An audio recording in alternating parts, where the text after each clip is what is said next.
Hey friend, just had a return guest, finished recording with Amber Smart, and what an exploration together and that you have in front of you with this. I'm just going to drop one thing, an owl. There's a story with an owl and about God and signs, and just really I appreciate Amber's exploration on the entrepreneurial journey as a solopreneur. We look really connectedness of life, physical, emotional, mental pain, and that journey while being an entrepreneur. And I am confident that her story and sharing and updating as a return guest will encourage you. It did me. It actually equipped me in one specific area on how to choose the price points for your services. So again, we covered a wide variety, but I think you will get a gift from this episode. So enjoy this time.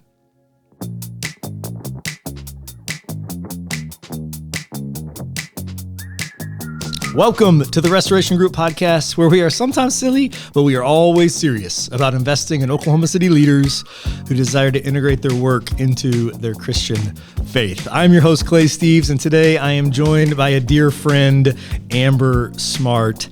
Return guest, back to episode 80. We had to look up how long ago it was when we recorded it, but episode 80, you should go back and listen to that. Amber has a passion to help organizations and professionals who are ready to get more out of their data, but do not know where to start. That passion led her to founding SmartMetrix in 2013, where she has served Oklahoma City businesses ranging from dairy farmers to bankers through the Tableau platform. Amber, as I said, was a guest on the previous episode, but back then it was Convos with Clay. So this is our first time on the Restoration Group podcast, and I am excited to spend some time with you today. Welcome back, friend. Thank you. Of course. So first, let's go with congratulations on 10 years last year in passing your business. And I didn't remember because Habakkuk, which was my first business, was also founded in 2013. So we both had a decade last year. Nice. Provide me and our listeners a little update on what is happening with SmartMetrix and the business itself. Actually, I when I realized I was passing the 10-year mark, the first 5 years I did Burn the Midnight Oil as like the side project while I had a full-time job. Yeah. So then 5 years in, did it full-time. So Deep end. Doing the last 5 years. But when I hit the 10-year mark, I paused and thought, okay, I'm going to reflect and look back and see what all I've accomplished. Well, I hit the 1 million mark, and I thought, well, over 10 years, that's really not that impressive. Yeah, it is. But then I started looking at some stats, right? And it says that, so 99.9% of businesses in the U.S. are considered small. What? That's crazy. 99.9% of the businesses in the United States are considered, by definition, small businesses. Small businesses, yeah. Okay. Only 30% make it 10 years. So I was like, hey, just the fact that I've survived 10 years. Come on now. Yeah, right? Only 9% ever hit 1 million in revenue. For real. So it's brutal. And then only 15% of startups that are in the tech industry are women founded. No way. So a really small minority. Only 10% of tech startups actually will ever generate $1 million in profit. Isn't that crazy? So I was like, bonkers. Wow, I've really kind of endured I should be proud of this. You should be. Right? So did you, how quick of a process was that for you? I'm sincere that you're thinking about the 10-year, you see the $1 million mark and you're like, man, but I mean that's only 100. You know what I mean? Where you kind of down talk. Yeah. And then to allow, which is the very thing you help businesses do, which is bring data. To the table to not confirm or deny, but to help inform, right? To be data aware. Did you go do that immediately to counter your own instincts to downplay it? Okay. I did because I was like, I obviously want to celebrate it, but when you're a solopreneur, who are you going to celebrate that with, right? I can't reward employees. I can't have a celebration party. Obviously sharing it with mentors or people in my life that kind of have been on that journey, but just pausing for a minute and just being like, wow, this is really cool. And then I really paused and thought, okay, I've done 45% of that in the last 13 months. 45% of the revenue. Yeah. Whoa. So if I'm looking at like a graph, it's a curve. I mean, a hard curve. It's like long, flat. Yeah. And then just boom. Right. Wow. In the last how long? Like 13 months. So essentially 2023, if we're talking about it, essentially through 2023. Yeah. So then let's maybe take a moment and talk about 2023 and the experience of that. Because obviously the business is a decade old, but I'm anticipating, even though 5 years was full-time, that year was different. Right. Experientially as a solopreneur than the ones before. Maybe just unpack how it was as a year. Because obviously money-wise or top-line revenue-wise, it was the best. It was great. Right. But how was the rest of it? So it was very hard. But I did start to increase my pricing. I did get pickier about who I was working with. Intriguing. Not really fired. I just didn't make myself available to the low-paying, high-demanding clients. I've heard that and read that, but it like really is a real thing. Like someone who's going to pay you $500 is more difficult than someone who will pay you $50,000. Huh. Now, did you do that through the year, or did a part of the numbers come from the fact that you did that? I mean, as the year progressed, I would let those clients fall off. Okay. And when I would talk about either renewing or continuing, I priced a lot higher, significantly higher. What drove that? Like walk me through, because as you said, like it's not really a new idea to you, and like you know the 80-20 principle, you know these things. Like, so what drove change in behavior for you at the business to actually implement? I think, when you begin your business, you have this mindset because it's scary, or begin it or go on full time doing it. Yeah. You have this mindset of like, I don't know how much business I'm going to have, right? So I'm going to say yes to everything, right? So I believe it was 2021.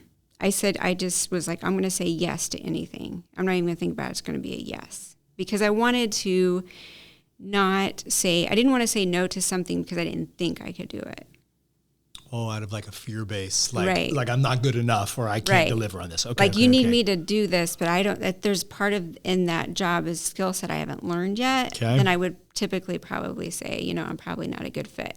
Okay. But for about 2021, I was like, nope, you know what? I'm going to figure it out. I'm a learner. Yeah. There's people in my circle I can reach out to. We're going to do this. So that was 2021. 2022. Was there a lot of growth there before you go to 22? Like, were you truly stretched, or was that more of like a psychological mindset? Psychological. Okay, so you really likely had the skill set. Yeah, it was really easy to learn the things I needed to learn. Or I happen to know the people who could get me there. Okay. 22. Sorry, I didn't mean to cut you off. Yeah, no, it's good. Yeah. Okay. 2022, hired a consultant that really challenged me for a season. He was hard on me, but in a good way. Like, I would say something and he always used humor, but was like, that's BS. Like, we're not going to do that, or you're not going to do that. So it really helped me have just another voice. So I just always tell solopreneurs, try to find another voice however you can. If you can't afford to pay them, can you exchange services, or can you that's so good. Have coffee, or just be able to have someone to chat with is huge, because it's a very, very lonely journey. I find it is. Yeah. We get in our own ways a lot. I'm actually reading a book called Wherever You Go, There You Are. And it's a book on meditation and how you as a person show up. And it's really fascinating. I guess I finally learned the concept of basically the energy that I put out is what I was attracting. So if I was showing up to something, kind of trying to be humble but a little unsure, a little scared, well, then they're probably like, you're making us nervous for some reason and we don't know why. So, of course, anyways, working through that. And I realized, okay, I took a risk. He encouraged me to price certain things that I was like, oh my God, that's insane. He's like, so like when he told you the numbers or like challenged you, hey, like quadruple this price. I don't know what it was, but I'm just like, and you were like, for real. No. I would normally charge $5,000 for this one project. Okay. He's like $18,000. And I was like, for real? And he's like, if they say no, you can come down. And so I was like, okay. And I was shocked because people would be like, okay, great. And then I was like, oh, well, I meant 28. No, I'm just kidding. No, it's like. I actually meant 37. Thank you. Sorry. But it's like I'm still learning, like, when you're consulting, it's like your price should be a reflection of your experience and knowledge. Right? So it's like, okay, if I've been doing this for 11 years, it's like my price should reflect that. And if it doesn't, that's a red flag, I think. For yourself. Yeah, and it should be a red flag for any potential clients. Oh, fascinating. I would think that. I'd agree. Yeah. Like I've been getting into the commercial real estate space. That's a newer area for me. So I'm learning a lot of the contractors and partners. Yeah. And I would agree that if I was going to an architect and theirs, when I get 3 bids, was egregiously lower, that is I would ask a lot of questions there. So that's intriguing to think, like, even if it's just a psychological state that they're in or spot, that could be a red flag. And where I saw myself and another person was I had reached out to a local photographer and she was just starting out. I knew that. Yeah. I understand, like, if you're just starting out and I pay you to take pictures of my family, they may not be the best. I get that. But I'm also excited about investing in someone starting a new business. So I'm willing to, it's a risk I'm willing to take, right? And so she was very apologetic of just like, oh, I'm new, And in her contract, it actually worded like, I'm new, the quality, you may be disappointed in the quality or whatever. And I responded and I was like, please take that out of your contract right now.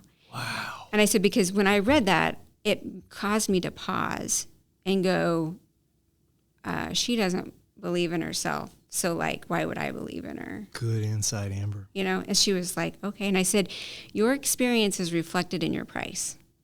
So, like, if I'm paying someone $1,000 an hour to take pictures of my family, my expectation is they're going to be amazing. Better deliver it. Yep. Right? Yep. But if I'm paying you $100 an hour, I have I understand. I know it's not going to be. But you weren't applying that idea on your own, right? But I wasn't applying it to myself. That's your own business, right? And so after that experience, I thought, well, why aren't I doing this? Like, I don't know anyone who's been in this industry as long as I have, doing what I'm doing. So, like, why should I be trying to be affordable or non-offendable? Yeah. So I just upped my prices, and I did have a few people say no, and that's okay. And I realized the people who were saying yes, I loved working with. So it helps, I guess, attract you to the right people. And that process started in 22. Like that. I'm going to say that process of how you were thinking. Yeah. Okay. So towards the end of 2022, I was securing some contracts that I was just like, wow, this is really fun. This is like, but then there's also this, it's kind of scary because it's like, oh, okay, well now I really got to be able to step up and deliver, right? But, you know, whenever you've been doing something for so long, like, you don't even know what you know, kind of thing. Like, you just... Oh, that's actually really insightful. You just kind of assume. It's actually called the curse of knowledge. And so you just immediately assume that what you know is common, but it's not. And when you've been doing something for a really long time, that gap is huge. But in your head, it doesn't seem like it is. Because you just walked it one day at a time. And so you just don't even recognize how far you have gone in your knowledge base. In your experience. You don't even know what you know, right? So I just began to say, okay, if I was interacting with someone of my experience, with my skill set, having the ability to save an organization a ton of time and a ton of money, like, why wouldn't I? I mean, it's like they say you should be able to get a 10-time return. So if I charge you $1,000, it should save your organization $10,000. Who says that? Is that just Donald like a general Miller, rule? That's a Donald Miller rule? I think that's what I'm talking about. So I use Donald Miller's coaching stuff, so I better go find that. Oh, yeah, that's I do too. Yeah, okay. I love his stuff. Yeah. Okay. I actually went to his house, was was it 22 or 21 and did like his writing workshop. For real? Like like a story brand writing workshop? Yeah. Fun. But it was one Allie Fallon did that he was hosting. Okay. So he was there and it was at his place and stuff. And he's an amazing person, even in person. A 10x return. Like as a coach or a consultant mindset that we should be able to expect our clients to get that level of return with what we're asking them to invest into us. Right. Yeah. And so I began to go, okay, well, if I'm implementing a data program in your organization that actually removes a headcount, like it's something a person's been doing, they're either going to get reassigned or whatever. Yeah. What is that person making per year? Yeah. Like that in and of itself. More than your $15,000. Right. Yeah. Right? Yeah. So, and then you got to compound that. Mm-hmm. So if I'm implementing a solution that will basically maintain itself for years to come, then that should be a significant investment on the company's part. Yeah. What was it easier the second time? Like after you had the courage to do it the first time and the fact that they didn't what's the worst case scenario? I don't know what the person was going to do, like throw something at you, but I don't know. But they didn't, and they said yes. Mm-hmm. And then you have that okay. Was it easier the second time and the third and the fourth and Absolutely. Yeah. And then it's helped me to kind of pause and go, okay, after working with them, we do like a discovery. Yep. How much is this saving the organization?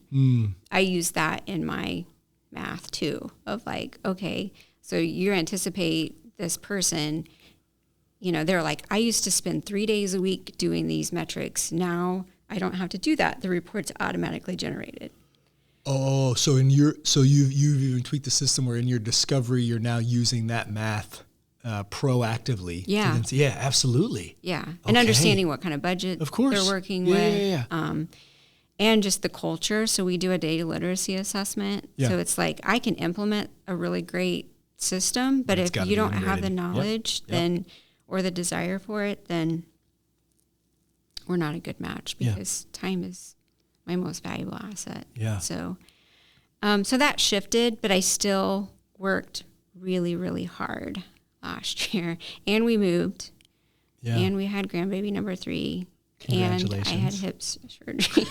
No, not on the hip surgery. Congratulations on the grandbaby 3. Yeah. And the medical stuff, I had to advocate for myself like crazy, research like crazy. So I had to pour a lot of energy into that, like way more than you would think the average person would. I had insurance challenges being self-employed. So in 2022, I elected to have like short-term insurance. So it's really cheap, but it basically just covers you if you're like in a really bad accident or something. Like extreme catastrophic scenarios. Yeah, but it doesn't cover like regular whatever. Got it. I never go to the doctor. Super healthy. Husband super healthy. Our son has his own medical care because we adopted him through the state. So like we were like, this will totally work. If we need to go to the doctor, you just pay whatever. So this is going to be, this will work. And it worked for a while. It works till it doesn't work. Right. Yeah. And then I had where I was in the best shape of my life, fall of 2022. I mean, like, best shape of my life. My body fat percentage, I was working out a lot. I was just, like, feeling like top of the world. And all of a sudden, I would get, like, a mile into my run, and my hip would start hurting. Yeah.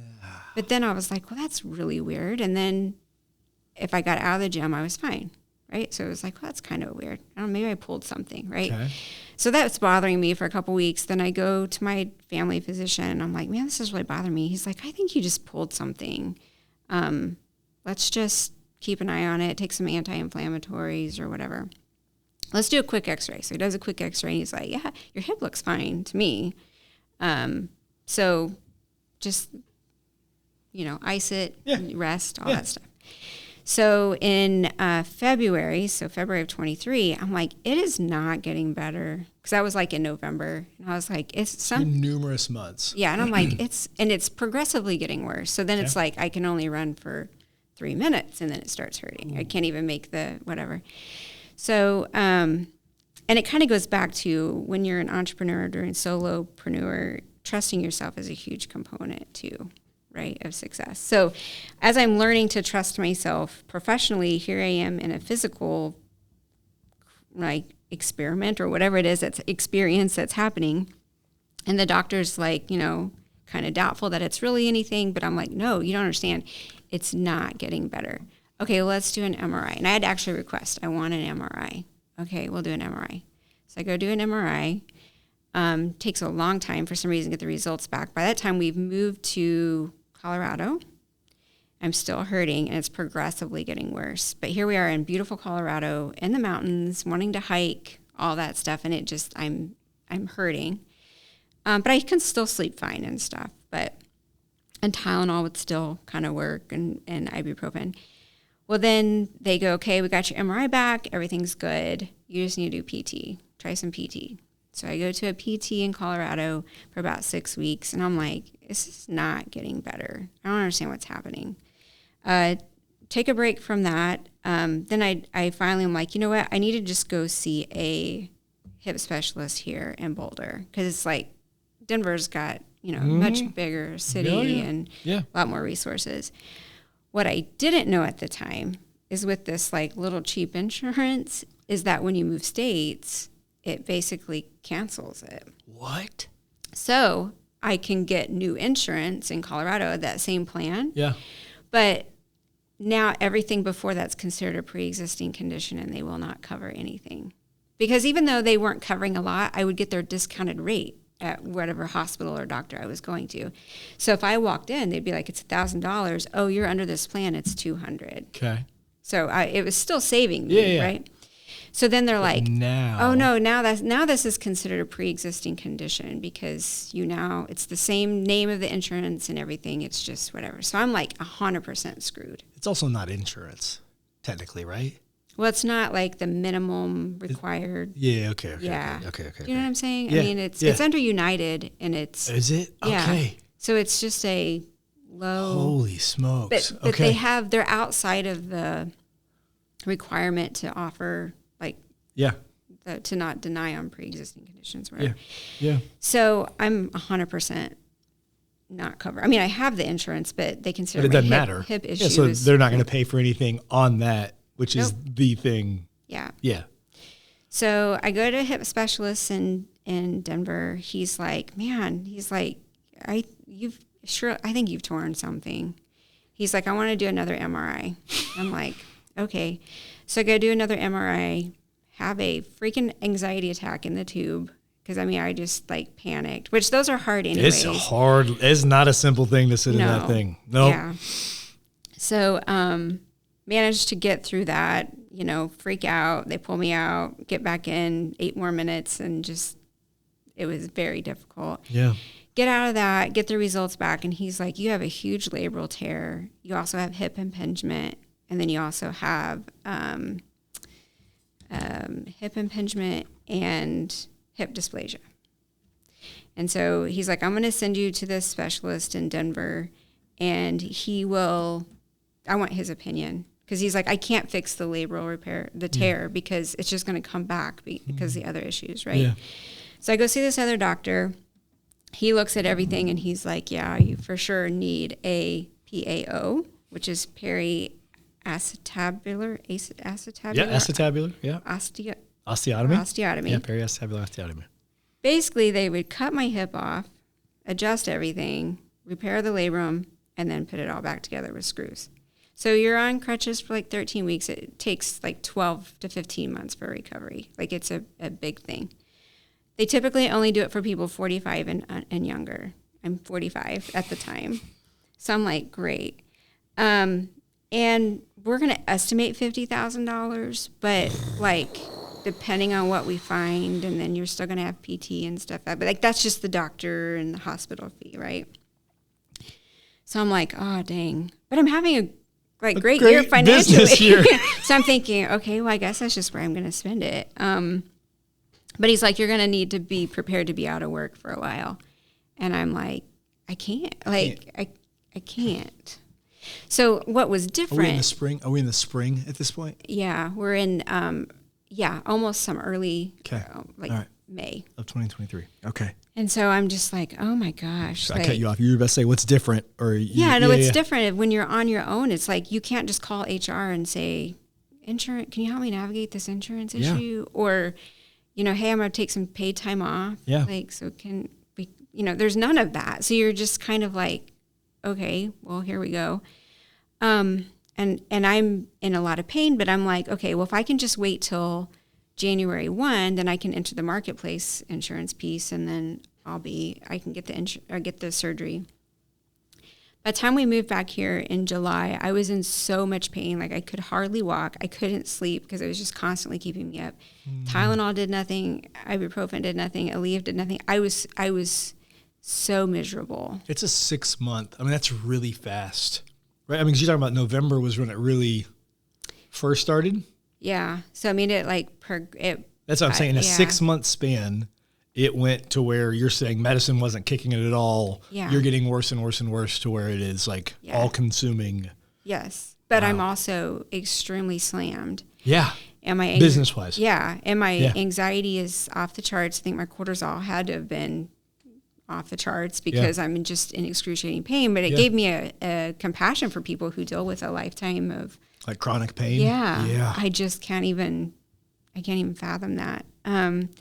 So it was really hard to concentrate, but I think I suffer kind of from the same issue that my dad has, where people have told him, you're at your best when you're slightly distracted. So I don't know if I've been told I care too much, so maybe I just get a little too obsessed about things or too into things. So I almost wonder if having that distraction was helpful in some way. But anyway, so the doctor tells me, when he does my MRI in Boulder, he goes, oh, by the way, you have diffuse bone marrow signal abnormality. Yeah, what? Yeah, diffuse bone marrow signal abnormality. That either means you're a smoker, you have anemia, or you have leukemia. And I'm like, well, I'm not a smoker. I've never smoked a day in my life. And I'm like, well, maybe I'm anemic.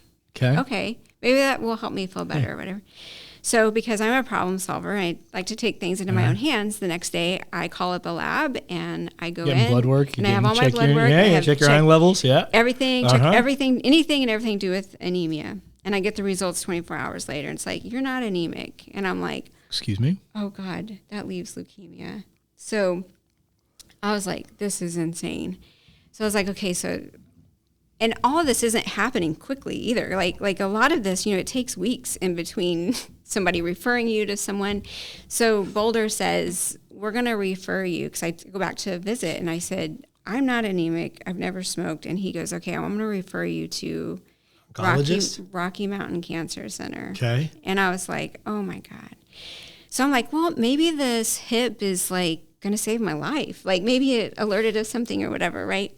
But in the meantime, I'm researching like crazy, because that's what I do. I'm an analyst. I want to know why. I'm curious. I want answers.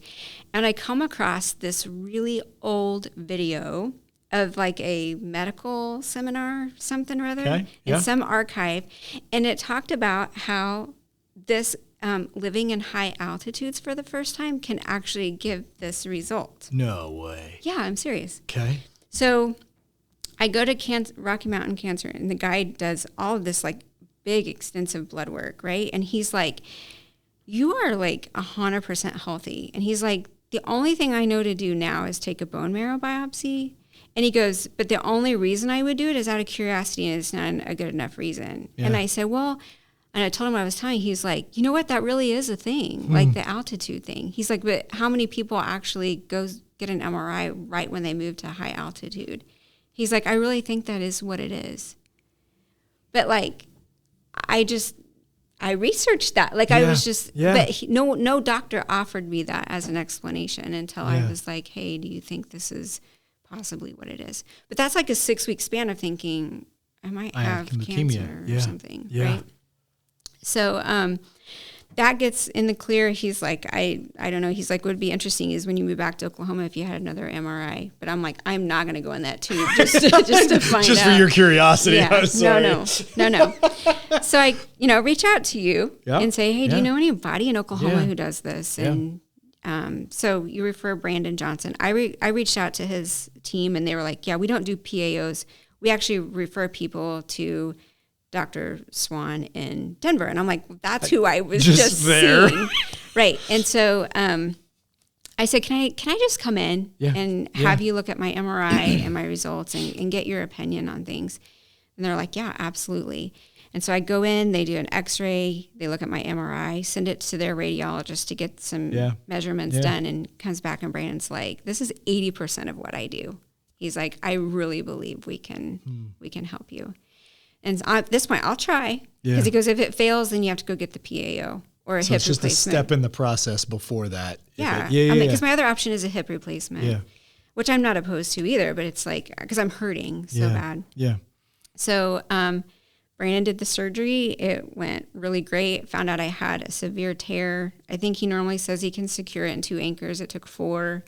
I had looked like a marble rolling around in my hip joint, and then he reshaped the ball of my thigh bone. He said my hip dysplasia was not severe. It was like a couple numbers from being severe. Okay. So he was like, I see this a lot. I think we can get away with it. Like, I think you're going to be okay. So had that, but it has been very difficult mentally healing. Like, it's just that was 5 months ago? I think I'm like 17 weeks tomorrow. Okay. Yep. And it's been really, really hard. I mean, you walk out of surgery, it's really hard because you have no independence. Yes. Like, I mean, my husband, he came back to Colorado the day before my surgery. So he had to stay a couple of months to finish his schooling. Yeah. So he comes back, have surgery the next day, and bless him, I mean, he had to help me with everything for a good 10 days. Yeah. Like, I mean, like literally everything. Yeah. And so got through that and have been doing physical therapy, and it's hard mentally. Yeah. Like, it's weird. Because this entire journey that you've been taking us on, the business didn't go anywhere. No, I have amazing clients. That's the thing. Yeah. That you feel a burden, and you have contractual deadlines you got to meet and deliverables and et cetera, right? Like, I'm just anticipating like all of those things are compounded on top of each other. And I basically said, hey, look, I'm going to be completely out of commission for 10 days. Like, that's what I feel like is the minimum I need to take. Or whatever. They were all like, no problem, sending me gifts, checking in on me. Like they were amazing. And I'm like, that's the gift too of making sure you're working with the right people is you develop these relationships that are really good, don't feel transactional. Yeah. You know? So yeah, I feel really great this week. Got a steroid shot 2 weeks ago. That's helping a lot. And I feel like now, it's gonna be good. I'm gonna make it. But what you said it was taking a mental toll. Like how did the physical, like, let's just talk about the connectedness there for a minute, even specifically, like, was it going into like an anxiety piece? Was it just going into a distracted piece? Though you said you might be better when you're slightly distracted. Like what, like, how did it mentally affect you? Well, my anxiety was off the charts. So like social anxiety couldn't really go anywhere without just feeling like I was going to lose my marbles. It was a really weird feeling. Couldn't really sit for a really long time. So like physically in one place. Physically, because of just the hip, you've got to constantly be moving. Especially after surgery, you got to constantly be moving it. And then just to the toll of just the pain is still there. Like it's a different pain, but it's still there. I feel like this week is probably the first week I've been pain-free since last April, probably. Like, for real. And I can feel my anxiety coming down. I can feel that's 9 months. Like, just to put context, because I don't know if this will go live, but like that's a 9-month span. Yeah. And yet, like, through this all, like, I had a great year. Like, right? Like, but when I look at 2023, it doesn't feel like a great year. I think that is, if there's ever like a story and a testimony to the, like, you know, we talk about the integrated life and how work, family, health, spirit, like all these pieces, like the connectedness of life, that's it, right? Where it's like business-wise, if it was just like, if I was just looking at the data, right? If I was just looking at like a P&L of SmartMetrix, it's like, oh, that's the best year ever. Yeah. And you're like, actually, no, that was freaking hard. Yeah. I don't want to do that again. Yeah. But so then it goes to the question, well, what do I want? What's enough? How do I define enough? And is it a number or is it a feeling? Because like, should I be chasing a feeling? Like the feeling of like freedom. And I want financial flexibility. I want that ability. Yeah. But what is enough financially? And then it was real eye-opening. Like I probably was like, yeah, no, people who make over 400,000, they should be taxed hard, right? They got, you know what I mean? Like then you get the shoes and you're like, wait a minute. You're like, oh my God. I worked, like, I could see that if you were like a big CEO who was making in enormous amounts of money, but you had like a team that helping you generate that.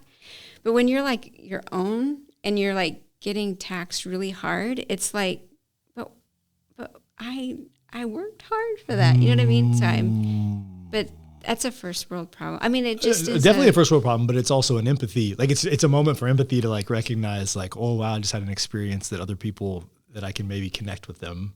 Yeah. Yeah.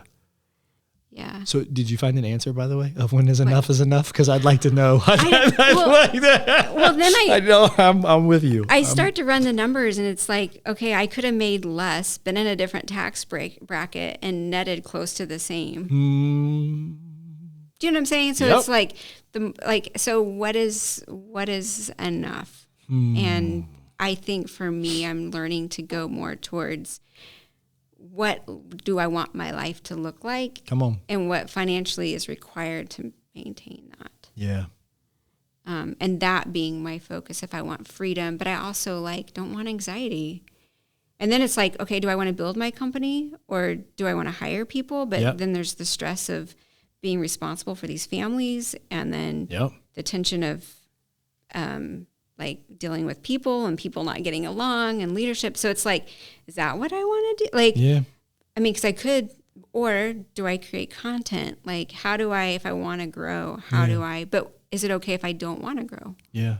Is it okay if I only want to make a certain amount and that's it? And I think it is, but I think I have an opinion on that, but yeah. But I think the message or the pressure is you've got to constantly be, in order to be viewed as successful, you've got to constantly be growing and pushing but do you? And scaling and growing and scaling and more. But what if I say, you know what, I only am going to take on 4 clients this year and that's it, but I have 20 that are like, hey, well, let us know if you want more.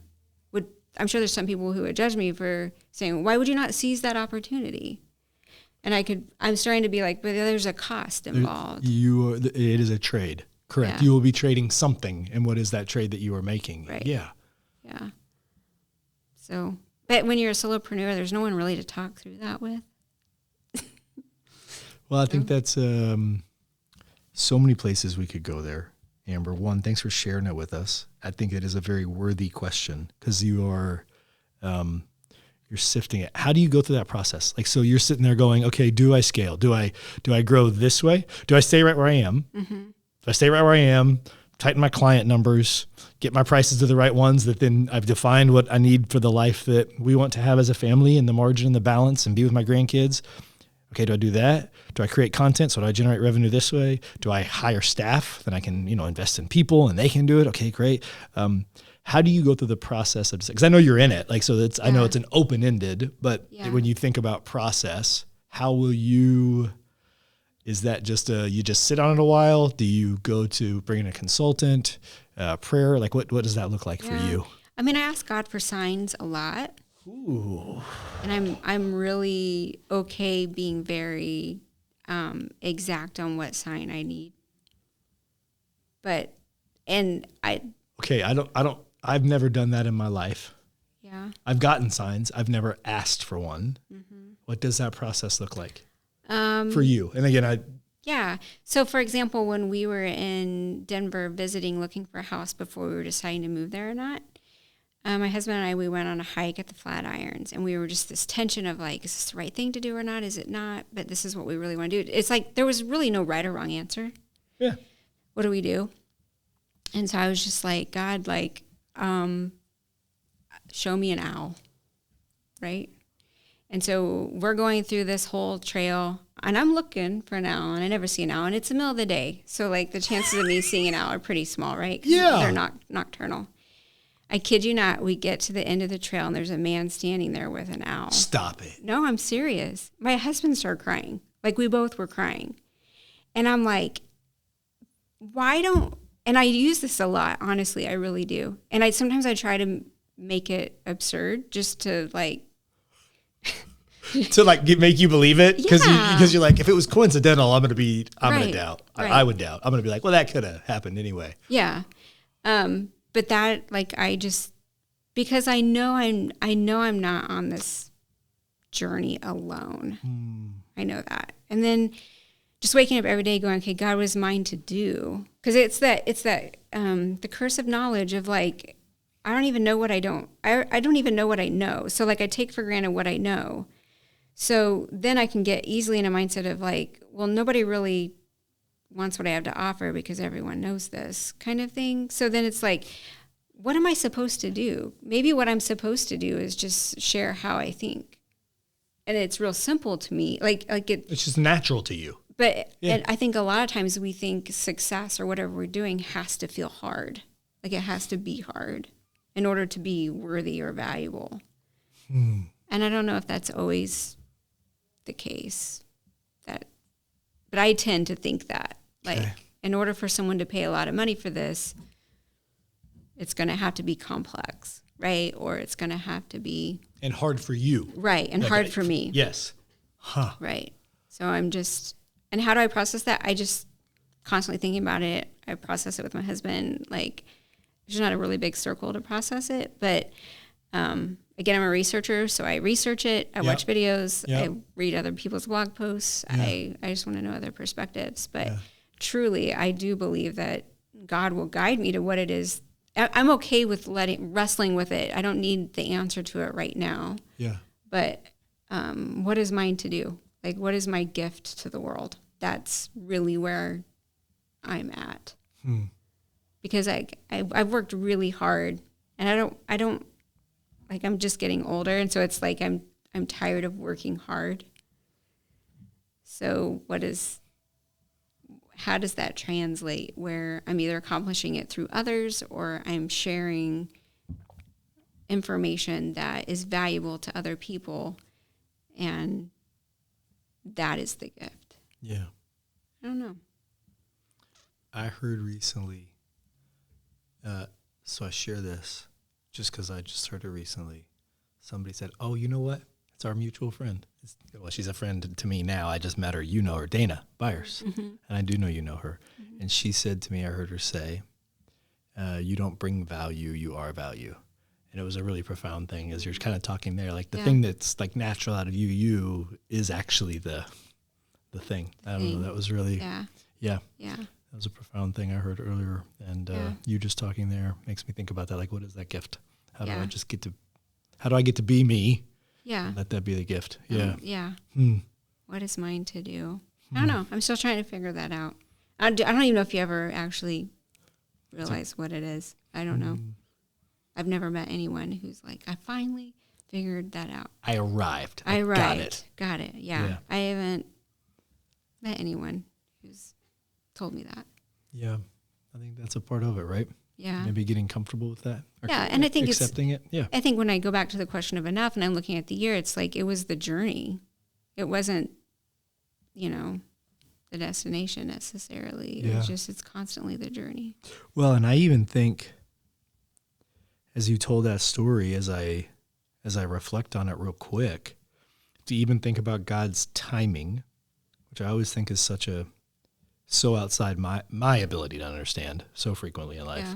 But like the challenge season, meaning you had a consultant who was challenging you, was in 22. So the thought challenge of how to run your business began when you were, in your words, in your top physical condition you'd ever been in, which then often sets our mental condition up to be able to take challenge, right? Rubbing iron. Because sometimes when we're in pain, mental challenge is actually really hard when we're in physical pain, right? And so it's just intriguing as you tell the story to see how God brought that, set you up and put you through that exercise in life on the journey so that your business was set up to actually, while you worked your backside off, to actually reduce number of clients and the people you were working with you wanted to work with, while you could also have this other trial pain that you were going through separate from, I don't know, that's just a... Yeah. And then I also, I'm concerned about like how much of stress or what I put myself through contributes to physical pain. Yeah. And I mean, it's all interconnected. Agree. So it's I had to learn to advocate for myself and my health and my body. And I discovered the healthcare industry is crazy, messed up. But American healthcare is so broken. But what's amazing is I met like amazing people who I'm like, what's your cash price? And it's like very affordable. And they're great people, right? And opened your eyes to it. And were you ever even asking that question before? No, never asked that before. Like it was like with Brandon Johnson, I was just like, okay, what's your cash price? And they gave me a price that I was like, oh, it's a fraction. Like that's totally doable. And I had excellent care at community hospital. And I mean, it wasn't like I found myself in some dark alley with somebody operating on me because somebody winging it. Yeah. No, I like had one you of the world best. Class. You literally had world class care. Yeah, I did. Yeah. And that is such a gift. So I'm grateful for that. And I can look at other people and be like, that's his gift to the world, right? But then you can easily look at yourself and it's like, okay, what is my gift to the world? It's hard to see it in yourself. But that is a wonderful, worthy question to explore and ask and talk to God about, right? I mean, I think it is because I think that's a part of, again, knowing who we are, and then we'll know what to do and the decisions to make in those pieces. Maybe that's the dying to self journey as well. Yeah. As we define that, sifting off all the elements that are the pride and I don't know. Yeah. Yeah. In that book I was telling you I was reading, Everywhere You Go, There You Are. Yeah, there you are. Yeah. Part of it talks about how the paradox is you have to let go of the outcome.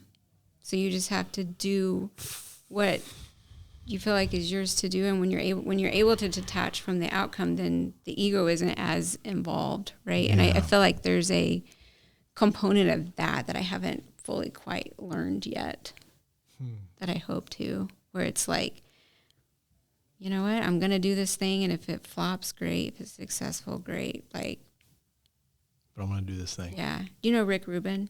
No. Oh, gosh. He's so great. So he's like the music producer behind a lot of big names like Adele and stuff. Okay. But he's like always behind the scenes. Okay. And he has no clue even what like his clients pay him or anything. Like he truly has people that handles that for him. Yeah. So that it doesn't get in his head and get in the way of that creativity and helping them have breakthroughs creatively. Yeah. So. Amber, thank you. Yeah, thank you. This is good exploration. No, I wasn't rambling. That was storytelling. And exploration. That's not rambling. Any other final thoughts or kind of closing pieces you would want to share with our listeners or viewers? I think it is a lonely journey, but just because it's lonely doesn't mean you suck or you're failing necessarily. So I'm trying to do better at just finding those people, finding my tribe, to really help with that. And just understanding no one has it all figured out. Yeah. Because there's a lot of people look like they do, but most people don't. So take comfort in that. Good encouragement. Thank you for sharing with us today. To our listeners and viewers, thank you for joining us. And until next time, choose life. Thank you for tuning in. To find out more about how Restoration Group can serve you or your business, click the link in the show notes below or go to restorationgroup.co.